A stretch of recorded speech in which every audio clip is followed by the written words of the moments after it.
মধ্যপ্রাচ্যের ভূ-রাজনীতি ও জ্বালানি খাতে বড় ধরনের পরিবর্তন এনে সৌদি আরবের সঙ্গে বহুল আলোচিত পারমাণবিক চুক্তি অনুমোদন করেছেন মার্কিন প্রেসিডেন্ট ডোনাল্ড ট্রাম্প। ৩ দশক মেয়াদী এই চুক্তির মূল লক্ষ্য সৌদিতে বেসামরিক পারমাণবিক কর্মসূচি চালু করা, যা মার্কিন জ্বালানি ও প্রযুক্তি খাতের জন্য শত শত কোটি ডলারের বিশাল ব্যবসার সুযোগ তৈরি করবে। বিশেষ করে যুক্তরাষ্ট্রের শীর্ষস্থানীয় পারমাণবিক সংস্থাগুলো এই প্রকল্পের মাধ্যমে সবচেয়ে বেশি লাভবান হবে বলে ধারণা করা হচ্ছে।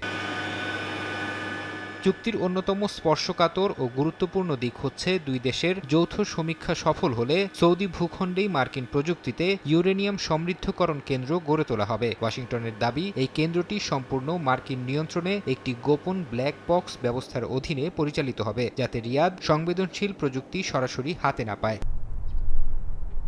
তবে এই চুক্তি নিয়ে যুক্তরাষ্ট্রের উভয় রাজনৈতিক দলের আইন প্রণেতাদের মধ্যে তীব্র বিরোধিতা তৈরি হয়েছে। সমালোচকদের মতে, কড়া আন্তর্জাতিক নজরদারি না মানা এবং সৌদি আরবকে নিজ দেশে ইউরেনিয়াম সমৃদ্ধ করার সুযোগ দেয়া, এই দুই কারণে মধ্যপ্রাচ্যের অন্যান্য দেশগুলোর মধ্যেও পারমাণবিক বোমা বানানোর এক বিপজ্জনক প্রতিযোগিতা শুরু হয়ে যেতে পারে। এছাড়া যৌথ চুক্তির কিছু গোপন সম্পূরক নথি কংগ্রেসে প্রকাশ না করা পর্যন্ত এটি পাশের বিপক্ষে অবস্থানের হুঁশিয়ারি দিয়েছেন একাধিক শীর্ষ মার্কিন আইন প্রণেতা।